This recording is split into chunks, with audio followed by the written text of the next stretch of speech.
Welcome to Evolved Sun. I'm your host, Matt Finch, and in today's episode, you're going to be learning all about the purpose of incarnative existence and how something called catalyst helps to drive that evolution. I'll be using as a resource today the Raw Contact Resource Series, a concept guide by Gary Bean and Diana Roy of LL Research. And the section on catalyst is something that I've reviewed many times. And now I'm really looking forward to presenting this material to you on this episode. Before we get deep into it, I'm going to provide you with a basic overview of both the purpose of incarnative existence and what catalyst is and what its purpose is. Then we'll go deeper into understanding catalyst, working with catalyst, and making the most efficient use of catalyst. Here's one of my favorite quotes from the raw material. Ra says, "The purpose of incarnative existence is evolution of mind, body, and spirit." Such a simple sentence, and it explains why we have physical incarnation through the 7 densities of our octave of creation. What is the purpose of here, life on Earth and life in the other densities? Evolution of mind, body, and spirit. As we move from first density all the way up to 6th and then 7th density, we alternate between time-space, or the inner planes, and space-time, or the outer planes. Time-space, or the inner planes, is our life between physical lives. Space-time is where we have our incarnative existence. We need to have these mind-body-spirit complexes going through the densities and levels of the Creator's creation for the evolution of mind, body, and spirit. And catalyst is any stimulus which can be processed by the mind, body, spirit, or any combination of those, which provide opportunities for evolution. Catalyst may be random, or it could be highly programmed and designed by the self to learn incarnational lessons and to polarize in one direction or the other, either on the service to self path or the service to others path. Additionally, the quickest way to learn and to evolve is to deal with other selves. We get a lot more catalyst when we deal with other selves than when we're not dealing with other selves. And dealing with the self without other selves is akin to living without mirrors. And here on Earth at this time, the catalyst is particularly intense. We have serious catalyst here, but that also means we have the potential for massive mind-body-spirit evolution. So now that we have a basic understanding of the purpose of incarnative existence and the purpose of catalyst and what catalyst is, let's get deep into it, because once you get a firm foundation of how catalyst works and how to work with catalyst and efficiently use catalyst for polarization and mind-body-spirit evolution, it's like having a huge cheat code for a video game. You may be playing a video game and you keep struggling and not being able to do well in the video game. Then once you enter this really epic cheat code, all of a sudden it makes the whole game much easier. You're able to understand the purpose of things more, and it just makes the whole process of going through the video game smoother. And that is what the understanding of catalyst has done for myself in this current incarnation. So, without further ado, let's get right into it. Catalyst. Catalyst is stimulus that can be processed by the mind, body, spirit, or any combination thereof, which provides opportunities for evolution. Catalyst is initially an unbiased, ambiguous, or neutral instigator that, when utilized, offers learning, particularly of pre-incarnatively chosen lessons, quickens evolution, develops will and faith, precipitates experience, and polarizes the entity. Ra said, "The purpose of incarnative existence is evolution of mind, body, and spirit. In order to do that, it is not strictly necessary to have catalyst. However, without catalyst, the desire to evolve and the faith in the process do not normally manifest, and thus evolution occurs not. Essentially, all that reaches the senses and everything that comes before the notice of an entity is catalyst, from the sun to the skin, to the aging of the body, to a relationship with a loved or not loved one, to the spiritual yearning for truth, to the various sufferings and afflictions experienced in incarnation. Among the infinite sources, other selves are the primary mechanism of catalyst. serving as mirrors reflecting to us our blockages, imbalances, lessons, opportunities, and the unique energetic configuration that makes us who we are. Ra said, "The quickest way to learn is to deal with other selves. This is a much greater catalyst than dealing with the self. Dealing with the self without other selves is akin to living without what you would call mirrors. Thus, the self cannot see the fruits of its beingness. Thus, each may aid each by reflection." Catalyst may be random, as in the case of the entity new to third density who is struck by random catalyst until the entity begins to form a bias. Or it may be highly programmed and designed by the self to learn certain incarnational lessons and polarize in one direction or another. Ra says, "Catalyst is programmed, and the program is designed for the mind-body-spirit complex for its unique requirements. Thus, it is desirable that a mind-body-spirit complex be aware of and hearken to the voice of its experiential catalyst, gleaning from it that which it incarnated to glean." Ra indicates that the deeper origin of catalyst is overwhelmingly of the unconscious mind. By the time it is consciously perceived, catalyst has been filtered through the veil, and, even in the most apparently clear perception, much remains veiled. I interpret that to mean that catalyst of the mind is firstly processed and experienced, perhaps even generated, in the unconscious. By the time it reaches and is noticed by the conscious mind, if at all, much of the catalyst is still veiled, perhaps not unlike the bulk of the iceberg hidden beneath the water, only its proverbial tip showing. As the seeker progresses along the chosen path of polarization, the unconscious mind increasingly biases the catalyst, reaching the conscious mind in proportion to the purity and strength of the polarization. That is to say, as the choice is increasingly made between service to self or service to others, the unconscious offers the conscious mind negatively or positively polarized catalyst, which the conscious mind may then use to polarize further. Thus, a self-accelerating mechanism is in place that helps the entity to polarize. This is first explored in the context of the archetype known as the experience of the mind. Dawn asks, "It seems to me that the experience of the mind would act in such a way as to change the nature of the veil, so that catalyst would be filtered so as to be more acceptable in the bias that is increasingly chosen by the entity. For instance, if the entity had chosen the right-hand path, the experience of the mind would change the permeability of the veil to accept more and more positive catalyst. And also the other would be true for accepting more negative if the left-hand path were the one that was repeatedly chosen. Is this correct?" Ra responds, "This is not only correct, but there is further ramification. As the entity increases in experience, it shall, more and more, choose positive interpretations of catalyst, if it is upon the service to others path, and negative interpretations of catalyst if its experience has been along the service to self path. Use of catalyst of the mind requires conscious intent."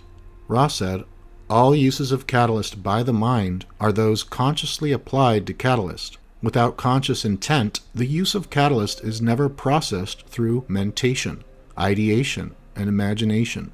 The more conscious and intentional this process, the more efficient it may be. The more that the self may begin to self-generate complex catalyst for the activation of the higher energy centers. But simply thinking about one's catalyst, self-reflecting, may serve to process and distill experience from catalyst. Here, in the discussion of the archetypal mind, we see a call for the conscious mind to use the catalyst that has arisen from the potentiated unconscious mind. Ra says, "The broad name for archetype 4 may be the experience of the mind. In the tarot, you find the name of Emperor. Again, this implies nobility, and in this case, we may see the suggestion that it is only through the catalyst which has been processed by the potentiated consciousness that experience may ensue. Thusly is the conscious mind ennobled by the use of the vast resources of the unconscious mind. There are two basic uses of catalyst. Control is the key to negatively polarized use of catalyst. Acceptance is the key to positively polarized use of catalyst. And, Ra said, when neither path is chosen, the catalyst fails in its design and the entity proceeds until catalyst strikes it which causes it to form a bias towards acceptance and love or separation and control. Ra also says, the lessons to be learned vary. Almost always, these lessons include patience, tolerance, and the ability for the light touch. Patience is requested and suggested, for the catalyst is intense upon your plane, and its use must be appreciated over a period of consistent learned teaching. It is to be noted that among your entities, a large percentage of all progression has a catalyst: trauma. Kuo says, using catalyst is something the seeker cannot avoid. This illusion of yours is created to make evasion of catalyst impossible and full use of catalyst improbable. This illusion leans upon imperfection and forces the mind and the emotions to gaze at that which is not perfect in appearance. This false worldview is designed to be that backdrop against which the common life, with its suffering, may become a life incandescent with the seeker's joyful acceptance and eagerness to pursue the process of change. Author's note: evolution's raw material. Consider that the basic non-metaphysical definition of the word catalyst is an agent that provokes or speeds significant change or action. A catalyst accelerates, galvanizes, precipitates, maybe even causes change. The concept of catalyst, like the concept of distortion, has neither positive nor negative value. A gorgeously sunny day is catalyst. The most moving and meaningful epiphany is catalyst. Giving and receiving love and reciprocated loops of joy is catalyst, and so on. Yet, among students of the Confederation's philosophy, the word catalyst is often laden with pejorative connotation. Perhaps this is because of those forms of catalyst we call pain, discomfort, and suffering.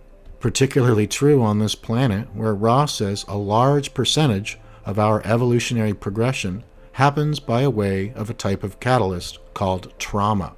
It tends to be the suffering, the pain, the loss, or the limitation to which our attention is most drawn, and in which we find our most valuable lessons.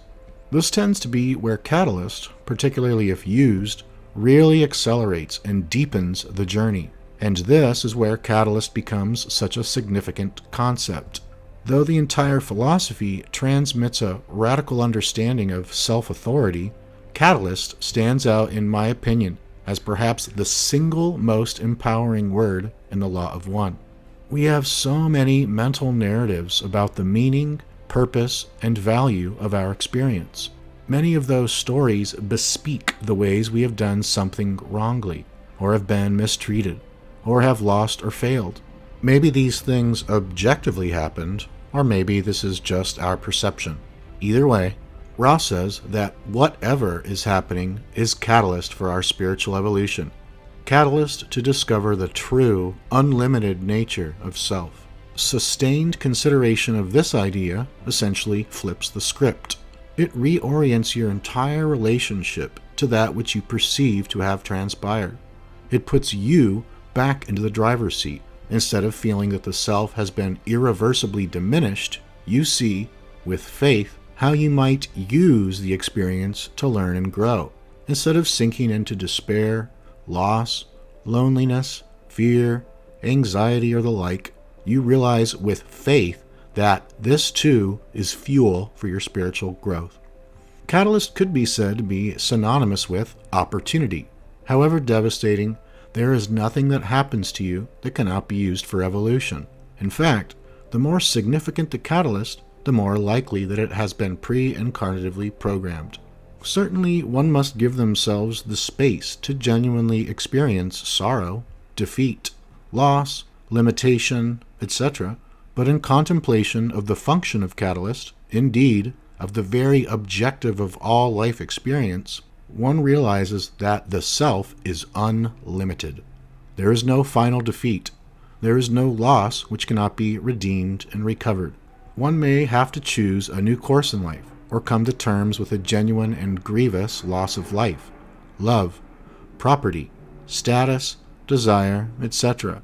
But no matter how profound the despair, or great the agony, or extended in its duration, the experience can and will yield self-realization if used as catalyst. This requires conscious attention and intention. This requires engaging the self in ever deeper levels of self-acceptance and surrender. The entire intelligent universe and everything that transpires in your life is geared toward offering you this catalyst for your spiritual evolution. It's rigged, everything in your favor, Rumi reminded us. It is all conspiring for your growth, but it is responsively being shaped according to your use, skillful or otherwise, of free will. Don asks, I see the most important product of this communication, the raw contact, being a vehicle of partial enlightenment for those incarnate now, who have become aware of their part in their own evolutionary process. Am I correct in this assumption? Ra responds, You are correct. We may note that this is the goal of all artifacts and experiences which entities may come into contact with, and it is not only the property of Ra or this contact. All things in manifestation may be seen in one way or another to be offering themselves in order that transformations may take place upon the level appropriate to the action. We suggest the nature of all manifestation to be illusory and functional only insofar as the entity turns from shape and shadow to the one. What perspective could be more self-empowering than to look out upon the landscape of one's present and biographical past and see everything as catalyst, as fuel for one's spiritual growth, and that you have been aided in this growth? Ra said, Consider, if you will, the path your life experience has taken. Consider the coincidences and odd circumstances by which one thing flowed to the next. Consider this well. Each entity will receive the opportunity that each needs. This holds true even when our pain seems in a runaway condition of overabundance. Ra said, You may see in some cases an entity which, either by pre-incarnative choice or by constant reprogramming while in incarnation, has developed an assurient program of catalyst. Such an entity is quite desirous of using the catalyst and has determined, to its own satisfaction, that what you may call the large board needs to be applied to the forehead in order to obtain the attention of the self. In these cases, it may seem indeed a great waste of the catalyst of pain, and a distortion towards feeling the tragedy of so much pain may be experienced by the other self. However, it is well to hope that the other self is grasping that which it has gone to some trouble to offer itself, that is, the catalyst which it desires to use for the purpose of evolution. This includes distortions of the body complex, such as medical and health issues, and physical conditions and limitations, whether pre-incarnatively chosen or that which is manifested in the body from catalyst not used by the mind. Ra speaks in the following quote to pre-incarnatively chosen catalyst, and the flipping of the script that meditates upon the positive uses of this limitation.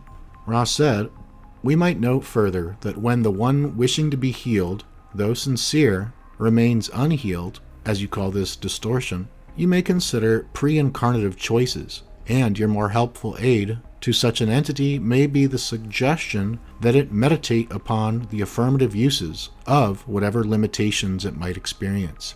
We would also note that in these cases, the indigo ray workings are often of aid. This is why Ra and Confederation sources always call for praise and thanksgiving. This life-affirming discipline clears the eyes to see that each moment, especially the difficult moments, hold hidden gems of spiritual insight and self-understanding. From this perspective, one comes into a faith-filled relationship with life that trusts that the universe is working not against, but for the self. One can let down the guard, embrace the moment as it is, and move closer to this, the most self-empowered of all attitudes. Ra describes it here. The seeker which has purely chosen the service to others path shall certainly not have a variant apparent incarnational experience. There is no outward shelter in your illusion from the gusts, flurries, and blizzards of quick and cruel catalyst.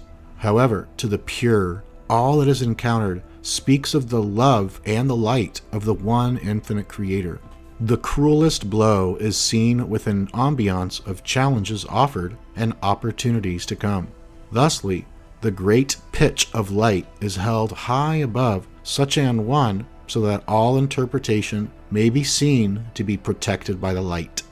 Yet we have all known how a loss, an injury, or the experience of pain results instead in a sense of disempowerment, resentment, or bitterness. Ra indicates that this is catalyst which has gone awry. Ra says, very often the catalyst for emotional pain, whether it be the death of the physical complex, of one other self which is loved, or some other seeming loss, will simply result in the opposite, in a bitterness, in impatience, a souring. This is catalyst which has gone awry. In these cases, then, there will be additional catalyst provided to offer the unmanifested self further opportunities for discovering the self as all-sufficient creator, containing all that there is and full of joy. The above can be used as an index of our progress. Of course, it is okay to feel bitter or to feel whatever we are feeling. The whole self needs loved. But Ra indicates that catalyst may continue cycling in those threads until we consciously use the catalyst to come into balance. Remember that the key to positive use of catalyst is acceptance, whether that is accepting the difficult limitations of mind, body, or circumstance, or, more fundamentally, attempting and loving what is. What then does balance and the maximum successful use of catalyst look like? Ra says, the catalyst of experience works in order for the learned teachings of this density to occur. However, if there is seen in the being a response, even if it is simply observed, the entity is still using the catalyst for learned teaching. The end result is that the catalyst is no longer needed. Thus, this density is no longer needed. This is not indifference or objectivity, but a finely tuned compassion and love which sees all things as love. This seeing elicits no response due to catalytic reactions. Thus, the entity is now able to become co-creator of experiential occurrences. This is the truer balance. Ultimately, this relationship to catalyst requires moving beyond intellectual comprehension and taking the great leap into unknowing, the mid-air of faith. Likely each of our lives will, at one point or another, be rocked by modes of suffering that defy our capacity for comprehension. All the logic and the understanding of catalyst in the world may not avail us. To first survive and to then use catalyst at these times requires the invocation of a faith that simply and radically trusts that all is well, that there is a cause to hope, that the universe is with the self, that there is a plan. Ra says, within this cycle of experience, at the very center of self, lies that same original thought of love, which shines out of the nightly sky from each star. Each soul within incarnation is also a star. Each drowning in the sea of confusion is also a master. And yet the goal is not to remember the masterhood as much as to begin to sense the lack of necessity for understanding. The goal of this sea of confusion is to drive the attention at last from trust in the logic and the sense of the mind and the intellect into the heart, to release at last the demand that the life experience make any certain kind of sense, and the creation of that energy of fearlessness that is able at last to say that, I know that I do not understand, and yet I know that I live in a world that makes complete sense. I know that I do not understand the plan, and yet I know beyond a shadow of a doubt that there is a plan. I know that I shall never understand what I am doing, but I have come to know that I cannot make a mistake. Then, at last, the soul within is free to take that which this instrument calls the leap of faith, where the meaning and the sense of life, in the metaphysical way of looking at it, begins only when that leap into midair is taken. The demands of sense and logical neatness are abandoned in favor of the full confidence in the support that comes in midair. Quo. Catalyst is designed to trigger a response. The response is the catalyst, and that response is the material for your own evolution, your signal to know the self. your prompt to accept the self, and your doorway to becoming the creator. As Eckhart Tolle said, life will give you whatever experience is most helpful for the evolution of your consciousness. How do you know this is the experience you need? Because this is the experience you're having at the moment. All right, and that concludes our reading from the Raw Contact Resource Series, a concept guide. This is a rather esoteric topic, and this episode might be one you want to listen to more than once. And one thing I wanted to mention is that my life before learning about the Law of One versus after learning about the Law of One and studying it for the past several years is I used to not deal with catalyst well. I used to have a big problem with things like acceptance and faith and surrender and loving the moment. I thought those were all weak, and I looked at other people who talked about surrender and acceptance as totally weak. I was all about self-will, and a lot of the time I'd look at the New Age teachers and people that were religious as being weak, and I really stigmatized those. And as a result, I was somewhat of an impatient, angry, irritated, and judgmental control freak. And as a result of that, I wasn't the nicest person in the world. I wasn't the most humble person in the world. And I would have various different physical, mental, and emotional issues, such as things like chronic neck tension, physical pain, rosacea, stomach ulcers, anxiety, and other issues, because a lot of the time I had an upregulated nervous system. I was in the lower levels of consciousness. If you've ever looked into David Hawkins' map of consciousness, I was down in the first third of the hierarchy, which is victim and abuser consciousness, which encapsulates states of consciousness and beingness such as shame and guilt, anger and pride and fear. And those also resulted in lower chakra blockages, specifically second and third chakra blockage. And back then, I laughed at people that talked about chakras or energy centers. I did not believe in them. I thought it was totally fake. And I would judge. I was such a judgmental person to myself, too. Matter of fact, I judged myself much more harshly than I judged others, but I was constantly judging all day, every day. Wow, that was so exhausting. I really don't miss that. And what researching the Law of One over the past several years has done for me is it has helped me to get out of the victim/abuser consciousness, which is at the lower end of the hierarchy of consciousness. And I've been able to transcend the levels of consciousness and rise out of those lower states and lower chakra blockages into the higher energy centers and higher states of consciousness, such as acceptance and willingness and love and reason, which is above the bottom third of the hierarchy of consciousness, and now it's in an overall state of self-empowerment versus victim or abuser consciousness.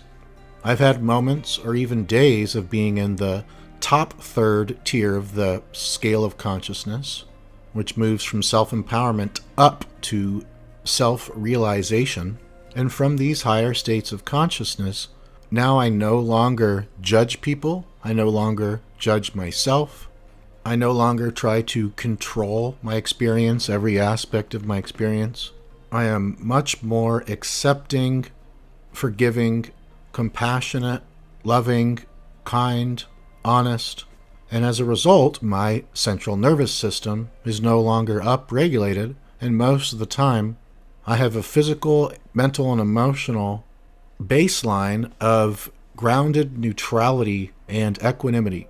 As a result, a lot of my physical and psychological symptoms that I had before have faded away, or many of them have gone away completely.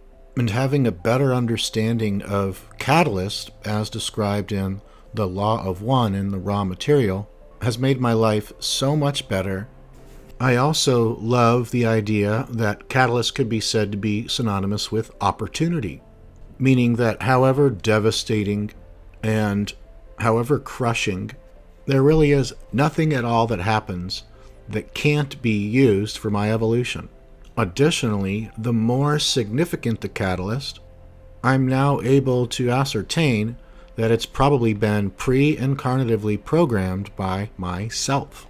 And if I pre-programmed it myself, these really hard experiences of catalysts, such as drug addiction, such as toxic relationships, such as years of chronic pain, if I really did pre-program those before the incarnation or even during the incarnation in time-space when I'm asleep at night, and my higher self is helping me to program more catalyst, then that helps me to really deal with seemingly negative experiences. I also have a regular practice of journaling, which I've found really helps me to optimize my notice of and efficient use of catalyst. I still have a very long way to go, but compared to several years ago, I'm a much more relaxed, peaceful, confident, accepting, compassionate, kind, and honest person, which has made me a better father, a better son, a better brother, a better content creator, a better member of society, and much more.